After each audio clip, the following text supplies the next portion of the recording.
L'innovation du Code de la famille, notamment la lutte contre les violences basées sur le genre, la promotion du genre et autonomisation de la femme et de la jeune fille, a fait objet d'un atelier de 2 jours sur le renforcement des capacités de membres des structures communautaires de femmes et de jeunes de 6 réseaux mis en place dans les domaines identifiés lors des évaluations d'élaboration des cartes de résolution des problèmes pour contribuer à la paix durable, organisé par Cordaid, à consortium avec la dynamique des femmes juristes, grâce à l'appui financier du ministère européen des Affaires étrangères. À en croire Maître Marie-Alliance Takobadjira, chef de projet au sein de la dynamique des femmes juristes, ces assises de 2 jours s'inscrivent dans le cadre du projet Justice et paix durable pour les femmes et jeunes filles de la province du Sud Kivu, particulièrement celles de la ville et territoire d'Ouvira et de Kalehe. C'est un projet Justice et paix durable en faveur des femmes et jeunes filles de 3 zones, notamment la ville d'Ouvira, le territoire d'Ouvira, et là nous prenons Sangue, Luvungi et Luberizi, donc les 2 groupements, et dans le territoire de Calais, à Mbinga Nord et Mbinga Sud. Voilà le pourquoi de ma présence ici, pour évoluer avec les activités de ces projets Justice et paix durable. Nous devons d'abord dire que c'est un projet qui a commencé depuis vers septembre 2023 et qui s'exécute jusqu'à aujourd'hui. Et un projet qui a été initié au départ par Cordaid, après avoir constaté qu'il y a eu des gaps enregistrés après l'exécution du projet SPR dans la même zone que s'exécutent ces projets, donc à Ouvira et territoire de Calais, avec le constat aussi de problèmes qui surgissent au sein de ces communautés et qui font à ce que les femmes n'accèdent pas à la paix et à la justice au sein de leur communauté, vu le problème d'insécurité, l'impunité, les violences basées sur le genre, les violences sexuelles dont sont victimes ces femmes-là. À la suite de tout ce constat, Cordaid, avec aussi l'appui et la participation de DFJ comme partenaire de mise en œuvre, a lancé ce projet pour accompagner ces femmes et les aider à la résolution de ces différents problèmes que nous venons d'identifier. Alors, il faut dire aussi que ce projet, dans ses objectifs globaux, vise à appuyer les structures communautaires de femmes et jeunes filles qui ont formé des réseaux avec l'activité de réseautage qui a eu lieu au départ de ce projet, dans la première phase de ce projet. Nous avons eu à identifier des structures des femmes et nous les avons formées en réseau. Et maintenant, nous avons 5 réseaux que nous accompagnons dans le cadre de ces projets, un peu pour résoudre, pour apporter un appui de solution aux problèmes sécuritaires dont font face ces femmes et ces jeunes filles telles que identifiées. Après cela, dans son deuxième objectif, ce projet vise aussi à accompagner les cliniques juridiques et les structures locales de médiation dans la résolution des plaintes de communautés, au sein de la communauté, surtout des plaintes qui touchent des femmes et des jeunes filles, que ce soit des VBG, de plaintes en matière foncière et beaucoup d'autres cas qui ont été enregistrés au sein de ces cliniques. Le projet les appuie, accompagne par le renforcement de capacités de parajuristes et dans la résolution de ces plaintes aussi à travers de modes alternatifs de résolution de conflits, parce que nous avons envisagé au sein de ces projets de répondre aux problèmes, aux conflits communautaires par des actions pacifiques. Voilà pourquoi nous les avons accompagnés dans la résolution de ces plaintes dans cette manière-là, de manière pacifique donc. Et après, il fallait aussi renforcer la redevabilité des autorités locales. Dans quel sens? On a présenté ces projets auprès de toutes les autorités, que ce soit au niveau national, au niveau provincial et au niveau local, pour que les autorités s'approprient aussi le projet et accompagnent ces mêmes femmes pour accéder convenablement à cette justice et à cette paix durable. Voilà un peu pourquoi nous sommes là jusqu'aujourd'hui. Et nous pensons que toutes les actions qui ont été menées ont vraiment reçu à la fois l'appui, non pas seulement des autorités, mais de toutes les communautés, et aussi l'appui des bénéficiaires eux-mêmes qui ont accompagné ce projet à travers leur engagement communautaire. C'est que nous avons appelé le Matching Ground, qui ont été appuyés de près par Cordate et qui ont fait à ce que les femmes puissent mener des actions palpables au sein de leur communauté, notamment la fabrication des savons, la savonnerie. Il y a des réseaux qui se sont lancés dans la construction des hangars. Il y a des réseaux qui se sont lancés dans la coupe et couture, la formation des jeunes femmes, des jeunes filles. Et tout cela, on retient que c'est pour l'évolution, le développement communautaire et le bien de leurs membres de communauté. Comme je le disais tantôt, c'est pas que le projet est venu pour lui-même, mais le projet est venu appuyer dans le sens que il a donné à la communauté des opportunités de développement communautaire. Le Matching Ground, une fois exécuté, c'est pour le bien, non pas seulement des femmes et des jeunes filles qui sont des bénéficiaires directs, mais c'est pour le bien de cette même communauté qui est bénéficiaire indirecte du projet. Dans la mesure où chaque action posée par ces femmes, par ces réseaux, apporte un plus pour la sécurité et la paix durable au sein de leur communauté. Si nous prenons par exemple l'encadrement des 30 jeunes dans la fabrication des savons, dans la savonnerie, c'est pour occuper ces jeunes-là qui étaient au départ sans emploi. On leur donne une occupation qui pourrait aussi les aider à fructifier, non pas seulement leur talent, mais aussi fructifier leurs ressources et devenir un peu des personnes ressources au sein de leur communauté pour le développement communautaire. Donc c'est un projet qui a apporté quand même un plus à la communauté et nous le voyons de manière plus concrète à travers les actions que posent ces réseaux-là. Pour sa part, Nathalie Vumilia Nakabanda, professeure d'université en droit privé et facilitatrice du jour, revient sur les innovations du Code de la famille en République démocratique du Congo.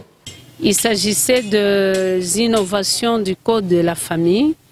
Le Code de la famille congolais a été modifié et complété le 15 mars 2016 et il était important que nous puissions porter à la connaissance du public congolais quel était le contenu de ces innovations, qu'est-ce qui a changé, qu'est-ce qui a évolué par rapport à l'ancien Code de 1987. Et ceci dans le but de lutter contre la violence basée sur le genre dans notre milieu. Je leur ai recommandé de faire large diffusion de ces innovations. Parce que si la population n'a pas l'information, elle va continuer à faire recours à certaines pratiques culturelles qui sont en violation avec la loi. Et ces pratiques culturelles-là ne vont pas permettre à ce qu'il y ait des changements de comportement, des changements d'attitude qui se conforment à la loi, qui se conforment à ce qui est exigé par la norme en République démocratique du Congo. Alors, moi je m'adresse principalement aux autorités politico-administratives coutumières. Dans notre contrée, il persiste l'application, les recours aux coutumes contraires à la loi. Je ne voudrais pas les qualifier de coutumes rétrogrades, mais ce sont des coutumes en violation de la loi qui perpétuent notamment la violence basée sur le genre, comme celle qui exclut la femme de la succession en cas de décès du père, comme celle-là qui va perpétuer la pratique du levira, du sorora, ce qu'on appelle couramment en swahili kupiana. Ce sont des pratiques qui considèrent notamment que la femme n'a pas de droit, une négation de droit aux femmes. Je crois que les autorités politico-administratives coutumières devraient travailler sur la sensibilisation de ne plus continuer à faire application de toutes ces coutumes-là. D'autant plus également que nous avons des lois qui privilégie la promotion de l'égalité de droits, notamment les articles 11, 12, 13, 14, 15 de la Constitution, et tant d'autres instruments qui ont été ratifiés par la RDC. Je crois qu'il est temps que l'effectivité prenne place sur toutes ces pratiques culturelles-là. Alors, à l'IFJ et à Corded, c'est de multiplier des séances pareilles.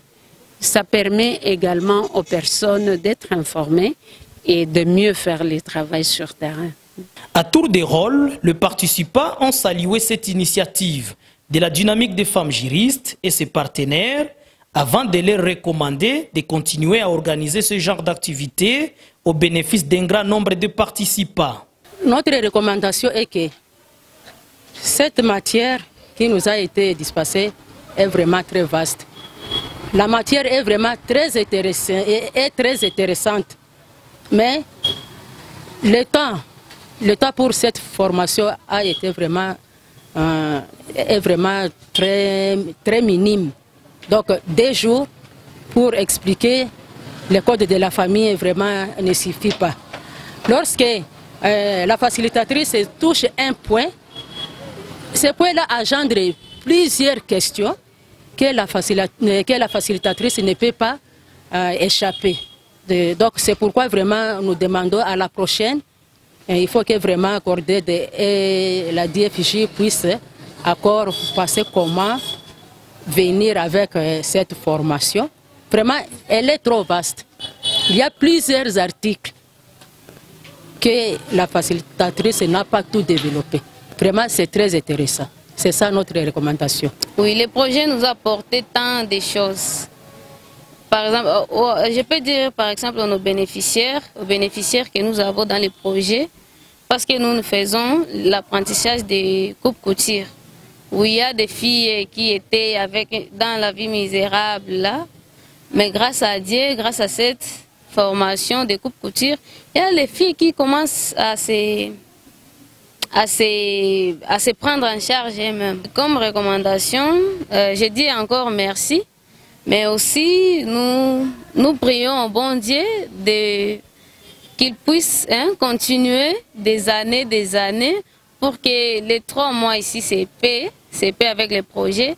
Et il y a beaucoup de personnes qui ont besoin de ces matières.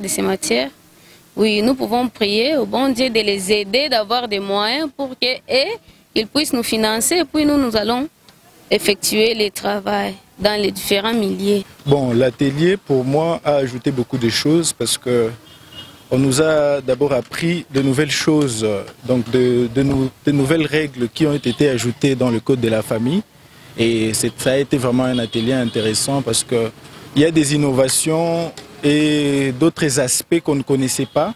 Personnellement, moi, il y a d'autres aspects que je ne connaissais pas qui ont vraiment touché, qui m'ont beaucoup touché et qui m'ont beaucoup appris. Ce que je peux dire à DFJ, c'est de continuer dans cette lancée parce que les formations que nous obtenons, de renforcement des capacités, les financements que nous obtenons dans le sens d'aider la jeunesse, c'est un plus. Mais qu'ils ne puissent pas s'arrêter là, qu'ils puissent continuer à continuer de nous soutenir pour voir si nous allons aider. Si aujourd'hui nous sommes à 20%, demain qu'on continue à 40% et pourquoi pas à 50%. En termes de recommandations, je demanderai à notre partenaire Corded et la dynamique des femmes juristes de chercher toujours à venir auprès de nous parce que ça nous fait tellement joyeux quand ils ont porté leur choix à notre réseau. Et vraiment, nous leur disons de revenir encore à nous.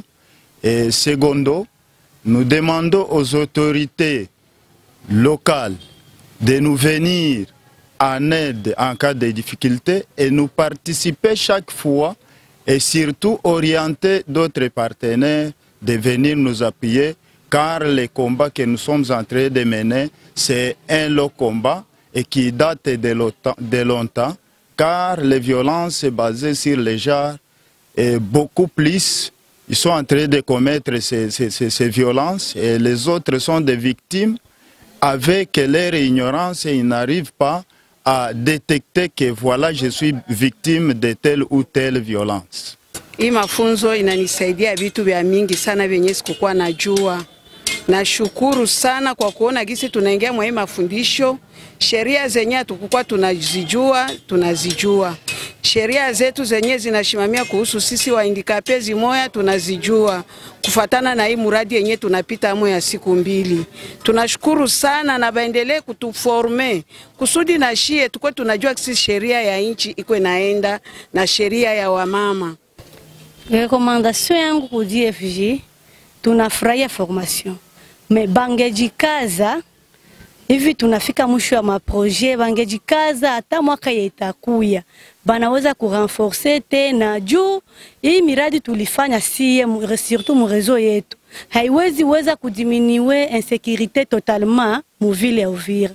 Banaweza jikaza tena ingine turu banafika tunaongeza ingine muradi tuko tunaenda tunapunguza moya tutakuwa tunasaidia ville yetu ya Uvira. De son côté, Dominique Kalonzo, secrétaire administratif de la mairie d'Uvira et point focal du projet ESPER, indique que les autorités accompagnent les femmes dans la mise en place d'une culture de paix et de la justice. On a compris que parmi les problèmes sécuritaires, il y a les problèmes liés à la femme, notamment les violences basées sur le genre, il y aura aussi la discrimination et ainsi de suite. C'est ainsi que notre partenaire Corded va, avec la dynamique des femmes juristes, créer un sous-projet.